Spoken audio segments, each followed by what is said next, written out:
Welcome to another installment of Ranking Every Commander. In this video, carrying on with the top 100, it's 90 to 81.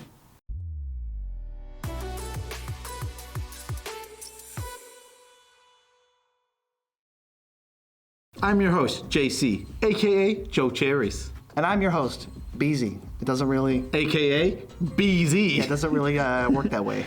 But this is the project that's ranking every commander. We're in the top 100. That means you have to subscribe. You've contractually obligated yourself to subscribe by clicking on this link. So you might as well just do it. It's the second video in a row you've mentioned a contractual Well, now it's on them. obligation. We don't want to have to come after you. We will, if we have to. Now, do your thing. And besides, our Yeah, don't piggyback on my thing. Our subscribers are 10% more likely to be able to defeat a bear in a fight in one punch. Okay, Roman Reigns. Disclaimer guy here. Just want to say the Nitpicking strongly suggests not fighting a bear. Superman punch. That's his move. Yeah, Roman Reigns does a Superman punch. This is true. Great job, BZ. Well met. Let's just get into it. Number 90. Number 90. Speaking of punching bears, Roman Reigns. Surak Dragonclaw is not Roman Reigns. Okay. Now that's a sweet alter. That would be a pretty cool... Surak Dragonclaw, but it's Roman Reigns Superman punching a bear? Oh, that's great. All right, read Surak Dragonclaw. Oh, God. 2 in Timur for a 6/6 flash. He can't be countered. Creature spells you control can't be countered. And other creatures you control have trample. This is like a surprising top 100. We were like, oh yeah, Surak made it up here. Well, there's definitely a reason for that. Well, yeah, we're going to go over the reasons. We'll start with the power because power is what everyone seems to care about the most. Yeah, people single out the rest of them. It's They're very like, low. What about power? It's like, well, what about the other 80% of how we rank these commanders? Power is not very powerful. He's a 4 out of 10. He's perfectly fine. Having flash is cool because you can hold up other stuff while also holding up your commander. He's going to get through. He's got a lot of power. He just does 7 would be a little different. If he has a 7/7. You gotta play a lot of creatures in the deck like this, which ends up causing the problem of your spell slots are few. Yeah, so the can't be countered is a little bit of gravy. It's not really enough gravy. It's not enough to give it power. Uniqueness, we'll just skip. I don't know why I'm skipping like that, but I mean, I think the creature deck that has blue in it, you get to play Gruul plus blue, which if it was Gruul, maybe the fun would be like a 5. Because you get to play the game more, and then it goes up to an 8. yeah, Fun. there's a lot of green flash creatures or blue flash creatures you can hold up while also holding up your Venser but they're not gonna expect Venser. You have the 5 mana, you're like, oh, it's your commander, okay, but also I have Venser if I need it. Like, there's a lot of cool things you can do like that being in blue. Oh, I'm thinking like, what is? Arby's? I don't know. That's usually what you're thinking. I don't know. For some reason, I just thought of like a Timur Adventures deck with this guy as the commander. I don't know why I thought of that. Whenever anyone says Adventures, I'm just ready to sing the song. Tell them about Which that one? first date. Adventure Time? Or Adventure time. Okay, I was... Go tell your friend about Don't butcher it. 10 for coolness. Okay, I'll just tell you the story really quick. He defeated a bear with one single punch. That bear then joined and fought against the Sultai with him and his tribe. Yep. They won, but the bear was killed by a poison-tipped arrow. He then took the bear's skin and wears it as a reminder of when they fought. And he has awesome scar on his eye from the fight with the bear. Apparently his whole story centers around that bear. It does. Which is why he's super lame when we go back in time and he fought an alligator instead. Oh, it's so much lamer. This is such a cool story. The fact, and I love the card Savage Punch. It's so cool to see just a literal man punching a bear is awesome. Surak is like a man's man. This manly, surly dude who can just uppercut animals But into also- submission. But then he's like, no, I got a soft side. He's got a soft side. And then he's like, no, I'm gonna wear the pelt of this bear.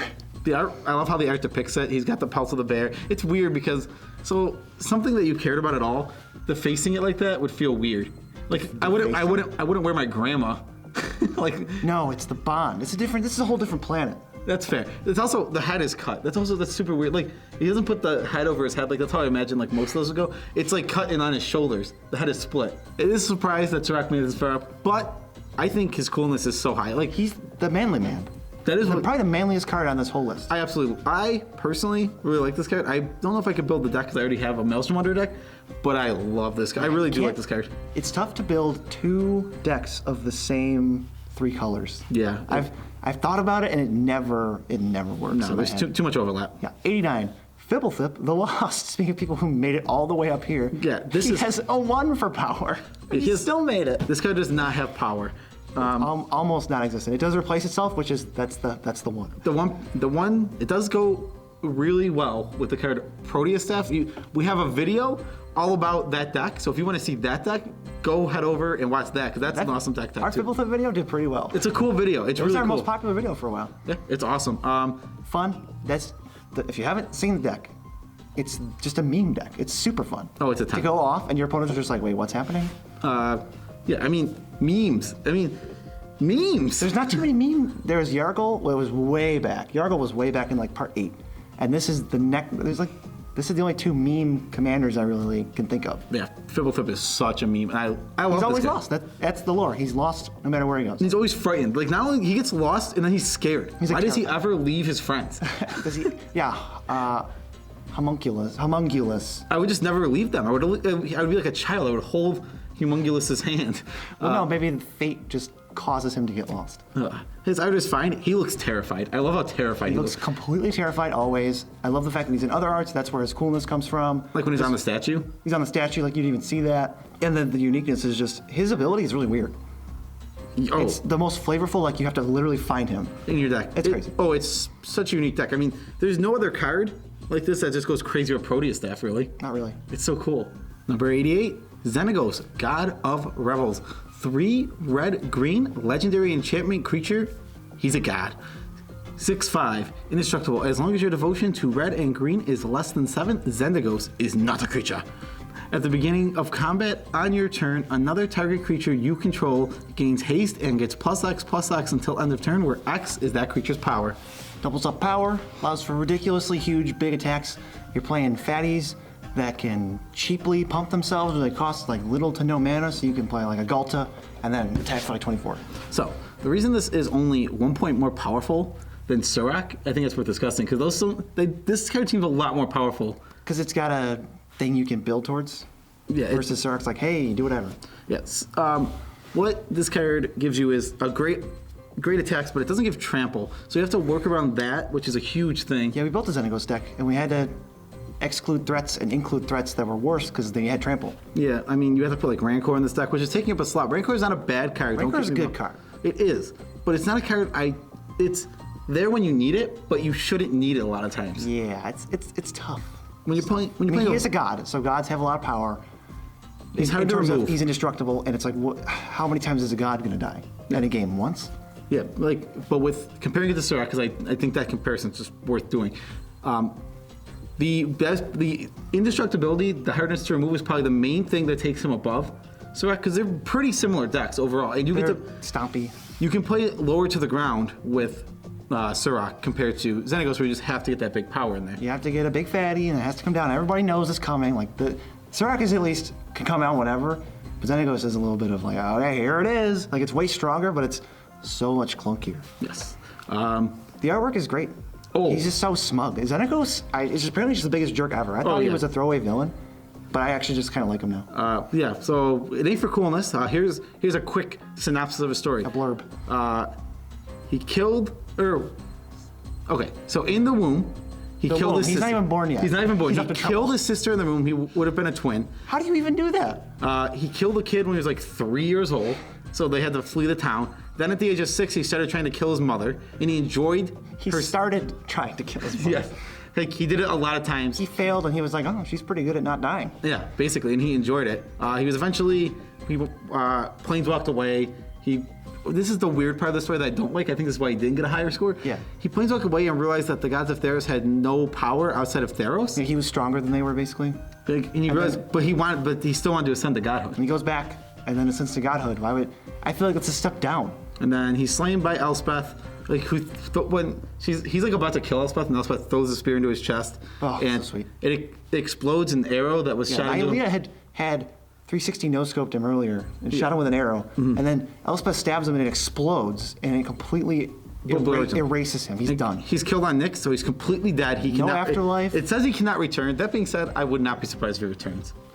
Yeah, he's as dead as Bolas is. No afterlife, no planes walking away because he's a god and gods are bound to the plane. It just seems like he's completely done. I love that so much. I love, like, all right, here's this guy. He's a really bad dude. We get the whole arc of his entirety in the set, and it's a non-black villain. Yes. Which I love. This is like so rare. Oh yeah. Xenagos is a cool character, and he's a non-human planeswalker, which is even cooler. Yep, he's a satyr. He's got those weird. He checks all the boxes, like the perfect bad guy for me. Yeah. Kills Daxos, basically. He forces Elspeth to kill Daxos. He's a jerk. He is a big jerk. I still don't know how you kill someone in the womb, but maybe we just need to move on. I mean, his uniqueness, he makes big, powerful things. He's Red Green Stompy. He's a god. But he's a god, and also, I mean, doubling power is not on a lot of cards. It's on a few. It's on another. It's At on least like it gives haste. There's another legend that it does it. Ronus. Yeah, does it Ronus, also. we talked about him a while ago. Yeah, but there's also. I mean, it's not. It's on like what 2, 3, 4 cards total, and like 4, like commanders 2. Yeah, 2 or 3 maybe. Yeah. We can move on. We are moving on. To Jorah of the Gitu, 87. These numbers we're saying are so low. 1 blue-red for a 2/2. Human Wizard, pay 2, exile a non-land card from your hand, put 4 time counters on it, and it gains Suspend. So what's going to happen is, every turn, you remove a time counter on your upkeep, then when the last is removed, cast it for free. If it's a creature, it gains haste. Yeah. There's a lot of big spells that you can cast with Jorah. So you can ramp around on turn 1 and try to go cast 2 spells, suspend 2 spells on turn 2 if you're competitive, or play around turn 5, and then get 1 suspend. Yeah, that's 2 of the play patterns that come up a lot. She's super strong. She's super strong because she costs very little mana, and once you start suspending 8 mana spells, 7 mana spells. How many Eldrazi can your opponents beat? I think the reason she's not more powerful is she forces a clunky deck. She can, but if the spells you're suspending are Yakel Hops and Ulamog's the Ceaseless Hunger, I think it's over. Well, I'm saying where the trouble comes in, so Jorah gets countered once or twice. Well, yeah, It doesn't have to once she feel- costs 5, people kind of get what's going on. And you can still counter the suspended spells, so you have plenty of time to find something. Yeah, exactly. So that's where her lack of power is, but she Definition is of- still very powerful. Definition of glass cannon. Oh, yeah, Literally, such- just like, I don't, a blue-red 2/2? It's probably glass cannon. This is fun for you to play for the most part, and your opponents, it's fun to an extent. Watch out because it might not be fun. If Jorah dies, how rampy are you going to get? You got like 3 8-drops in your hand, or Jorah doesn't die and you don't have any 8-drops in your hand, and then it's like, 4 turns, I'm going to have a Gilded Lotus. The art is whatever. Oh my goodness, I do not like this art. This was the Storm in Walmart, I think, right? I don't know. Yeah, this is the Storm in Walmart deck. Why is this a Storm and Walmart deck? Because it was a Walmart deck and it had Storm in it. It was the Mind versus Might, where one half was attacks and the other half was literally a Storm deck. Oh, with like rituals and stuff. It was the weird barbarian. La Vista Cold Eyes Yeah, versus it was Cold Eyes. versus rituals and Past in Flames. Yeah, or what whatever. a weird choice that was. I think they had the Temporal Fissure. It was like 4 and a blue, bounce a permanent storm. Okay. HP, why don't you tell me Jorah's story quickly? Give me your bullet. If I had to pick like the 3 most important things she does, she's nearly immortal. She named Karn and was his first friend, and she dated Jodah, but before you go shipping things, it didn't work out. They just broke up amicably. There's nothing to even. They just didn't work out. What is my name? Karn. What do I do? You start the Phyrexians on New Phyrexia. Oh my God. It doesn't go well. Maybe you just shut down, Karn. Maybe you just stop. Poor card. Oh boy. What was the uniqueness on that card? The uniqueness Now on that that you card- scrolled down too far, you jerk. I didn't even do nothing. The uniqueness is 10. Nothing else does this. Not Yes. even close. Okay, I thought it was a 10. I just wanted to make sure. Name one other commander that has suspend written anywhere on it. I don't know. The ones that don't matter because they. I don't think there's legends with suspend. No, there is. It's the. We did him a while ago. He's I'm sure. He's I'm a sure. He's a Zorius. Right? It's if. Yes, the guy who made Maze. Ah, Yeah. well, I pay 0 mana for Maze with when I can pay 7. Sorry, we're roasting previous entries. Bruna the Fading Light is next. She's number 86. 5 white legendary angel horror 5/7. When you cast Bruna the Fading Light, you may return target angel or human creature from your graveyard to the battlefield, flying in vigilance.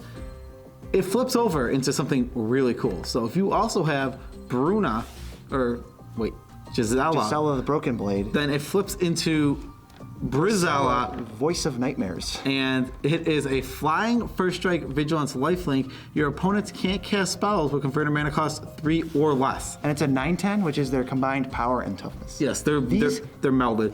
Gisela and Bruna both got a huge jump because they meld into one of the coolest things I've ever seen. Oh, One of the most disturbing, amazing magic arts. Obviously, that counts towards this. I'm not going to say that Brisella's a different legend because you can't play it in your command zone. Oh, it's a 10. That art is so cool. Bruna is higher because she's the commander you actually play if you want to play the Brisella deck. Because you can get back Gisela, and Gisela sucks. Yeah, but also you can just get back like good cards. Just get an Angel, another 7-man Angel value. You can play an Angel deck. You can play a Humans deck. You can play other Angel Humans. things There that do is with this. Angel of Glory's Rise to get back all humans. Yeah, it's not the most powerful card ever because Clearly. what are you doing? I mean, it It's costs a 7 mana. drop for a 7 Karmic mana. Guide. Revive one of your creatures, maybe if you don't. Restrictive Karmic Guide. Yeah, very restrictive. But I love the art. I think it's really fun to do the Priscilla thing. Then you can your whole deck's based on like Teferi's protection, Rootborn defenses. Just defend it. Yeah, don't let it die. For uniqueness, I mean, other than flipping into the meld creature, there's nothing special on this card. Now, but the meld, Vigilance on an Angel. Wow. the meld side definitely gives it a nice boost, though. That is so nice. The not being able to cast those instants or sorceries spells, mana cost 3 or less. In our meta, that's a lot of spells. That shuts down BZ's decks. That's like almost all my decks. I love playing cheap spells. Yes, BZ can't beat. It's probably better than Void Winnower against me. Oh, it's absolutely better. Can't Cyclonic Rift, can't Crackling Doom, can't Anguish Unmaking, can't Swords it. You can't do jack. You have to board wipe it, and then that's where your mono white deck's like, I got 85 answers. I mean, it ties to a lot, and that's what feels sad. But Oh yeah, So cool. She was one of the 4 sisters who predated Avacyn. Not like they went on a date. She was there before Avacyn. Did not need to clarify that. And then she was corrupted by Avacyn. Avacyn was like, hey, be a jerk. And Bruna was like, okay, I have no free will. And then they melded into Emrakul. They melded into Brisella because Emrakul came, because Avacyn died. And then Sigarda just kind of murks Brisella real fast. They're in one story. I read that story. And then, because I was like, oh, how did Brisella play into the Lord? Almost not at all. I mean, just put yourself into the position. I mean, think about it. Your god, the one you worship, is literally telling you face to face to do things. I think I'm going to listen. Yeah, well, yeah, she was going on killing sprees, murdering humans all left and right before she I don't know if she turned was into a jellyfish angel. Aw. And I enjoy trying to picture what sound Brisella makes. That's got to be just It's- horrible. 2 girls. It would just be like this whining, wheezing, like oozing weird noise. I don't. Ugh, what's don't like next? it. Teferi, Temporal Archmage. He's much less oozing. 4 blue for a 5 loyalty Teferi. He can be your commander, so shut up about it. +1. Look at the top 2 cards of your library. Put one of them into your hand and the other on the bottom of your library. -1. Untap up to 4 target permanents. -10. You get an emblem with you may activate loyalty abilities of planeswalkers you control on any player's turn. Anytime you can cast an instant. Completely messes with the loyalty roll. So, let's start here. This card is insane for power. It is just going to, it ends up, Buffalo 10. when it's in your command zone, it ends up being a combo piece that you just leave until you're going to win. It can be, I think, but it asks very little of you. Have 6 mana. This guy costs, what? He lets you defend him. He costs 2 mana. He does. Minimum. Well, sorry, maximum. He costs 2 mana. Yeah. If you have a Mana Rock or a Gilded Lotus or a Mana Vault or any of that stuff, he costs nothing or less than.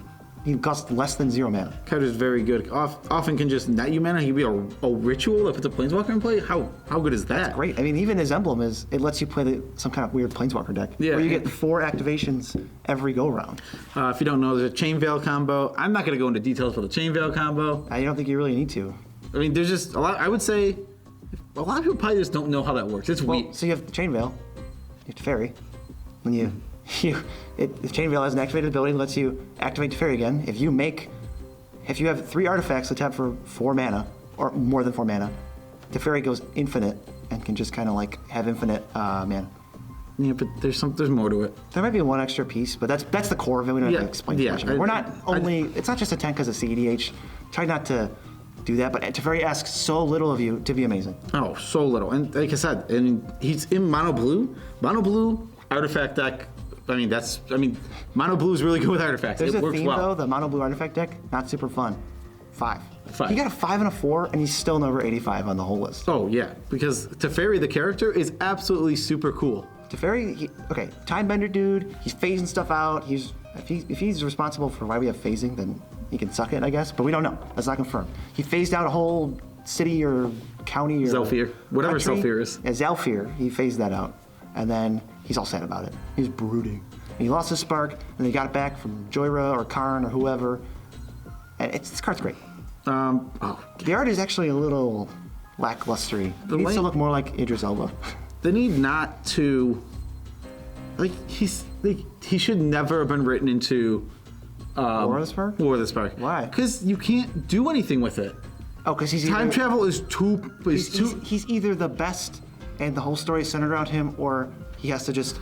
Oh, but the roof was caving in, so Teferi made it so the roof wasn't caving in. All he did oh yeah. All he did the whole time was slow time, and like realistically, how does Teferi ever beatable? Time is He has the what Time Wipe says he does is ridiculous. He goes back in time and ensures people were never born. What? He says he says that it's a little more complicated, but basically they were never born. Well, Bolas was born. Go back and kill Hitler. Yeah. Right? Like literally. It's pretty much that. It's so weird. I don't know. But again, that's why questionable morals aside, this is a pretty unique card. Oh, it's really unique. This is one of those again, like 15 planeswalkers ever. Is that the right number? No, it's 19. 19. Right now, 14. Whatever. There's the 5 flipwalkers, the original 5 monocolors, and then there's 4 multicolors. Okay, so yeah, we have. So that's a. And there's Will Rowan, so that's 16. Okay. Okay, whatever. Numbers. Numbers game. Yep. We should know we went over. This is probably one of the highest planeswalkers, if not the. I think it is, but I'm not positive. We're not holding you to that. Stay tuned, and maybe you'll find another one. But we're almost done. We got more. This is all you. This one's all me. This is your boy. This is one of my personal commanders. He's coming in at 84. Maelstrom Wanderer. He is a 7/5 for 5 teamer and a teamer. That's how we're gonna say it. 5 and a teamer. 5 and 8 teamer. You're 13 mana. Creatures you control have haste. Cascade. 7 words, but they do a lot more than what 7 words usually gets you. Oh god, the haste part is insane on top of this card because. Well, what does Cascade do? Well, you flip the top card of your library, reveal something with converted mana cost less than Maelstrom Wanderer, so 7 or less, and you cast that card without paying its mana cost. Guaranteed 2 spells. They might be duds. They might be completely ridiculous time warps or blatant thieveries or Inferno Titan, Itali, any number of ridiculous top-end threats. Oh, there's with haste, that will not have haste. Oh yeah, Itali and the best hasty creatures. Some of the best I can think of right off the top of my head here are Itali. Itali's ridiculous with haste. Also, Inferno Titan, extremely good with haste. Inferno Titan's 12 damage. Not. Oh yeah, 12 damage. Just 12 damage. Yeah, That's fine. Yeah, it's fine. It's really good. 7 for power. I mean, the whole deck idea here is you ramp to him and you cast your stuff. If you have big spells, it's insane. And you win. Otherwise, he dies and you'll cast him again. Yeah. I think this is one of the only 8 mana cards that justifies it is so worth being 8 mana. Oh, it is definitely worth being To the point where this is a card, if it was a 1 mana 1/1, would be okay. A busted Storm aside, it'd be terrible. Yeah. That's not what you want. Because it would actually be busted Storm. Right, give me any crypt in my Lotus Petal. And okay, screw you. I was making a point. I like how even in this case, I'll take the 1 mana 1/1. Yeah. It's ridiculous. It's actually just ridiculous. And you always get to attack on turn 1. Nobody wants to play against this. People really hate this card. This is like weirdly one of like the most hated commanders. I don't know why. Like I've had people say like, oh, you're playing Maelstrom. I was like, yeah, I like my Maelstrom deck. It's fun. Well, you have dunked on people so bad. I mean, let's play a quick pickup game. All right, turn 3, you're dead. I mean, that's Manafall and Kira's Follower and Maelstrom Wanderer. Okay, you're dead. Sometimes that happens. I mean, that's true. Maybe that is why people just hate it because it can just. Well, the people we know, like maybe you poisoned it for them. Somebody's poisoned the water hole. It was you. No. I think the art's pretty great. I like the new one better than the old one. The old one's got some nostalgia. I like both of them. I mean, I don't have a preference. Well, they're like the same art, just updated. It's like when they made that Wormcoil engine promo. It's like, oh, it's the same card. Yeah. Well, the camera's guy is over here now. Or the Noble Hierarch. Oh, the camera guy moved. Yeah, just moved. I don't know the name to make the exact same card. I think this card's really cool. He's just elemental born of the Maelstrom, which is a storm that's happening in the center of Alara, kinda. There's like 5 shards, and in the middle is the Maelstrom, Yeah, which is why it has Cascade. He literally just wanders around the Maelstrom. I don't know if things can really survive in there. So he's made of energy and Yeah, he's very mystical. There's not much lore, but he's really cool. He's for not having lore. He's so cool. I love that he's just this big ball of energy that wanders around the Maelstrom, basically lost and has no clue what to do. It just destroys people. But it's super strong and people powerful. in Commander. If only he knew his true potential. These next 3 cards are like big heavy hitters. We like these big cards. No, like the next 3 creatures are like really good. Yes. Vorinclex, Voice of Hunger is first. 6 green for a 7/6 Praetor. He has Trample. Whenever you tap a land for mana, add 1 mana to your pool of any type that land produced, so you double mana. And whenever an opponent taps a land for mana, that land doesn't untap. So it's as close as we can get to your opponents have half their mana. This card is overrated.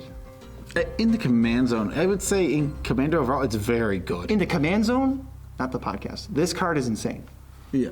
I mean, it's really annoying because you're going to ramp up to it, you're going to play it, they're going to kill it, someone's going to have to bite the bullet. Nobody really wants to do that, but somebody has to eventually. And then you're going to play it again, and they're going to go, oh boy. Like, you can even get to, like, if you wait 1 turn, play it on 9, and your opponent's trying to, like, cast a bulwark, you could just, like, hold up something like... I think Veil of Summer goes in this deck. Well, I was thinking instead of, like, protecting from spot removal, you could protect from... With 1 mana, you could protect from, a bulwark. Oh, yeah, Heroic Intervention. Heroic Intervention. He literally doubles, yeah. Yeah, he doubles your mana. You can play a weird Storm deck with this, where you're just untapping lands and going crazy. Do I have to explain why this is a 5? Everyone hates this card. Everyone hates this card, but for you, you're going to cast your whole deck, your power through it, attack somebody for 7, even for fun. Art is amazing. Praetor art is amazing. The Praetor arts can't be touched. They're so good. They're in like this other world where they're just like it's the Praetors and the gods, the Praetors and the Theros gods, the first Theros set of gods. The art is stellar for every single one of them. All right, so why don't you give us the quick rundown of the lore? Quick little blurb. Yeah, this is my favorite Praetor, personally. Oh, this is my favorite description of anybody. Yes. Well, no. Description of murderous, rampaging robot demon beast thing. So he described as a social Darwinist on the MTG wiki. How is that not the best? He's a social Darwinist. You look at him and tell me he's a social Darwinist. He despises sentience, which requires sentience. He converted Glissa to the new Phyrexian team. Great, good job. Glissa's cool. Doesn't get involved in Praetor drama. I think him, and I think it mostly is him. He's actually just content with where things are. Maybe he wants the survival of the fittest, but he's like happy. He doesn't need nothing else. He's got his home. He's pretty happy. All the other Praetors, Shieldred and Urbrask are going after Elesh Norn, and Jin-Gitaxias is going after Karn, and Elesh Norn is trying to stop Jin-Gitaxias from going after Karn for some reason. No. Just look at the cards. They look so pretty. They look so pretty. They're so cool. A lot of the story is like meh. But yeah, when I just start name dropping and it's like what? Yeah. And last category here. I mean, uniqueness. He's big green. Nothing too crazy, but I love the matted fur look of it. It still feels like a machine, but he's got the matted fur on the shoulders. And he's got a ribcage mouth thing over here. I hate that. Oh, I hate that thing. Ooh. I'm glad we never have to talk about another Praetor again. All right, and next we have Elesh Norn, Grand Cenobite. 82. 5 white for a legendary creature, Praetor. 4/7 vigilance. Other creatures you control get +2/+2. Creatures your opponent control get -2/-2. This is a powerful little. This is another good one. She's got a 6 for power, just like Vorinclex. I think she's a little pricey, but she has an immediate impact where she's wiping all of their small things, and if she survives the turn, at least pumping your guys for a huge attack. Yeah, the problem is it's tough when you get countered once. Mono white doesn't ramp well. No. The mono green deck can cast Vorinclex again. The mono white deck is like lucky to cast it once. Yeah, it's tough to get up there. You're literally playing like 1 land a turn. You rarely ever ramp, maybe a Wayfarer's Bauble or 2, stuff like that. Yeah, you're like, I'm playing your game. I got Wayfarer's Bauble. Wow, look out for for me. Yeah, cultivate nature's lore. What's going on?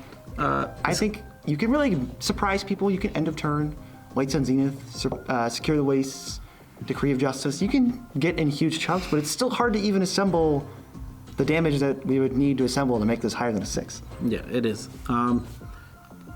Our working coolness, we just went over this. Praetors are amazing.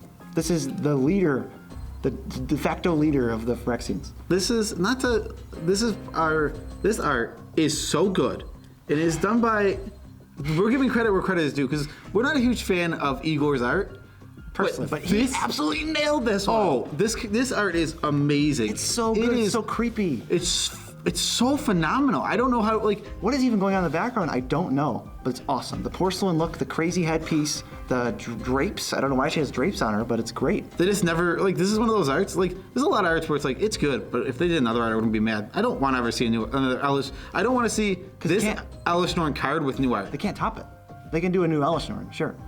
but they can't top this. Yeah, if we go back to New Phyrexia and we see Elishnorn again, that's fine to get a new art. If Elishnorns are printed no matter how many times, I want this art. Yeah, the Phyrexian it's promo. so good. The Phyrexian promo is the pinnacle of like cool cards you could have. Oh, it's one of the coolest. How many promos are cool? Top 5 promos. Yeah. It just I don't even know what's better than this. But I love her flavor text. It's like eerie. It's like we're gonna try to go to other worlds. Spread the Phyrexians. She's like this delirious religious person, but she's super manipulative, and she like slaughtered Urbresks and Shieldred's forces so that she's number 1. She's like conniving, and I imagine she has one of those like foam fingers that says like it says Elishnorn number 1. Elishnorn number 1. Elishnorn 316 sign. 316. She captured the angel Atraxa, you may have heard of her, and then converted her with the help of everybody except Urbresk. And that, apparently, I didn't know, but that marked the final victory of the Phyrexians over the What was Moon. Atraxa before being converted? Just a battle angel. Okay. Elishnorn admired her courage and grit, I guess. Okay. I didn't even know it was a character beforehand. I thought it was just like something they created. Well, I don't know if that was just added and they just kind of gave you the story, Oh, that's or if that was in the new Phyrexia, but I doubt it. Okay, that's completely fair. Oh, number 81. I love this because this was predicted. This was a prediction for number 1 by more than one people. Time to wait. Hold on. We need to really bask in it. We need to pull the Watch Mojo. If you disagree with this, make sure to subscribe so you can stay updated with all of our lists. You disagree? I'm gonna like and subscribe. Like and subscribe. Don't like and subscribe to Watch Mojo. They put stuff at number 2 on purpose to mess with you. It's like every list. It's a scam. He's a thief. He's a menace. Watch Mojo is the most formulaic thing you'll ever watch. Yep. Okay, we're just hating on Watch Mojo. Who's number 81? Number 81 is Ursa Lord, High Artificer. When Ursa enters the battlefield, create a 0/0 colorless construct artifact creature token. With this creature gets +1/+1 for each artifact you control. Tap an untapped artifact you control, add a blue to your mana pool. Pay 5 colorless mana, shuffle your library, then exile the top card of your library. Until the end of your turn, you may play that card without paying its mana cost. Oh god, there's so many words in this card. Almost as powerful as a commander can be. It's so powerful. We hated on this when he first came out.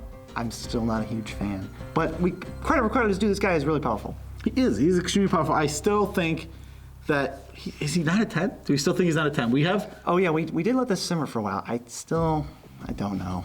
Without Paradox Engine, I really don't feel. I feel safer at 9. I feel safer at 9. I mean, this is one where it's like there's subjectivity.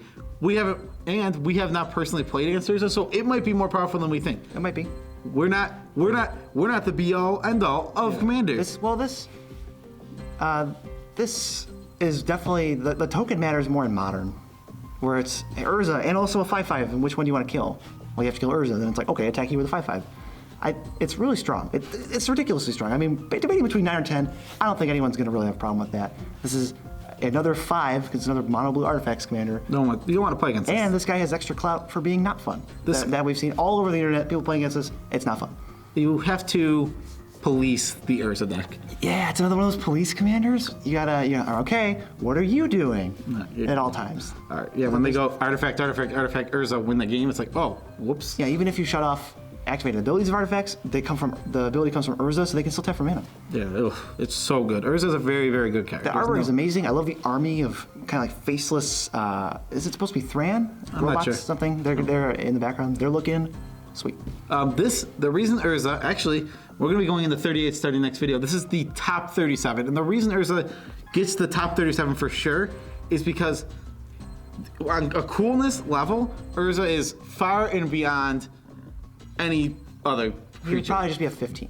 Like, if we gave stupid points like that, he would probably be a 15. He's at least, I imagine he's at least 2 points above. This creature is so beloved, this character is so beloved throughout Magic. Yeah, maybe the most popular or most developed or shown character ever. There's a million reasons for, like, I remember when the professor built his deck, he did a rant about how this guy was referenced in flavor text all the time, and you would see like his cards, but you would never see him as his There was so much mystery. This guy lives up to it. Yes, it's such a good Him and character. Yawgmoth both live up to the hype. And this isn't even like the Planeswalker power level Ursa, which is like he's way more powerful than Just this. like we didn't see the MacLeod of Machines Yawgmoth, which I think is smart because I don't know if those cards are ever gonna satisfy us. I think you just have to make them cost. I think you need to go like Gristlebrand, just first- make it like stupid. But Well, even then first- you you can't have it be a reanimation target like Gristlebrand is. Well, you can just have make it be like what Emrakul is, where it's 15 mana. It's absolutely insane for what it does, and Yeah. you make a card. You just got to make a card like that. Like it has to cost a ton of mana. It has to, if you're gonna do this character and you're gonna do the most powerful version of one of the most beloved characters, you can't mess it up. You can't mess it up. Maybe just maybe this exact card, but everything is reduced. He costs blue for 1/4. No, he's a 2/8. He makes 2 constructs. He would be a Planeswalker card. Yeah, that's the static. That's a stat. We're getting there. Okay, Ursa is obviously the coolest character almost ever. He fought Phyrexia, he fought his brother. That's kind of the same thing. And then he got his head chopped off by Gerard somehow. not the same thing. No, he started the Destiny project that led to Gerard. I wonder if he let his head get cut off. I don't know. I believe Well, Mishra got corrupted by the Phyrexians, so it's kind of his similar. 2 eyes were the Power Stones, Meek Stone and Might Stone. Yeah, Meekstone and Mightstone. There's a lot, and I have not read all these old books, so I can't tell you. There's hundreds and hundreds and hundreds of pages about this guy, but the final one, the uniqueness, this card feels a little bland to me. What is super unique about this card? Not much. Construct is almost nothing. The tapping for blue, the artifact thing is almost nothing. It really comes from the 5 Mind's Desire. Yeah, it's good. Okay, sure. Just I have no problem with this card. when you have He made card- it really high. I don't think he's #1 material. he's 81. That's super high on this list. If you go and look at the next card above this, because we were discussing it, it looks like it sucks. But that's where you gotta internalize that while this guy is super cool and super strong, he loses points for fun and he loses points for uniqueness. And the next one up is gonna have a little bit better in all 5 overall. Yeah, and you're gonna. It's funny. I'm glad that this ends with Urza, so we don't have to deal with. It's a cringer. The next one is cringy, and I know. And It's like when you you're gonna be like, "This is better than Urza." Whoa! Yeah, it's like when you eliminate Chris Daughtry and then the next person is like, oh, Catherine McPhee's still here? What? How is that? All right. That Taylor Hicks wins the whole thing? You gotta like and subscribe. I don't know who got second place in that, so don't ask me. I don't know what We gotta end the episode. Yeah, we're going down the episode. Special shout outs to our 33 patrons and BZ's mom, because BZ's mom. apparently that's our new shout out. She's just a supporter. She's not a patron. Let's just shout out my mom too. Hi, mom. What's your mom's name? Oh, Michelle. Tammy and Michelle. Tammy and Michelle. Good on you. Thank you for giving birth to the coolest people ever. Without us, there'd be No Nitpicking nerds. millions of YouTube minutes gone unwatched. I know, and what would that be sad? Nobody would know that Urza's really good. I was trying to think of something unique that we shared, and I can't possibly do that in 1 second. In this video? No, just something like, what's the thing that we teach that we've taught people more than anything? The cool Proteus staff combo with Fibblethip. Sure. That's great. Patrons support us. They give us money. They're the reason this whole show even happens. You can join if you want to go to patreon.com/user/nitpicking-nerds. But I just wanted to mostly express my gratitude, as I always do. Yes. We love you all as much as we can without making you uncomfortable. I feel like I haven't said that in a while. You haven't. We got to get back into it. Yeah, I like that. We love our patrons as much as we can without making them uncomfortable. So that's like this. Pinnacle. If you want to buy any of these cards or any card, or if you really want to get like something weird, how about Tim Curry Funko Pop? Dr. Frank N Furter. So if you want to get that Funko Pop, it's also on TCG Player. And if you're gonna get that, use our link in the description below. You don't say below. It's so cringy. Oh, I'm so sorry. There's a link in the description, which could be anywhere. Which could be anywhere, and this one's probably gonna link you to Dr. Frank N Furter. I hope Easy does that. Yeah, we'll link to Dr. Frank Furter. Whatever. Tim Curry in drag. Yeah, if you want a Tim Curry in drag Funko Pop, get it, baby. Sales are about to go through the roof. You're welcome, TCG Player. Yeah, they're not about to go through the roof. It's like $200. Peace out, Tribe Scout. Buy the Funko Pop. There's only one for sale. Hurry. Buy it.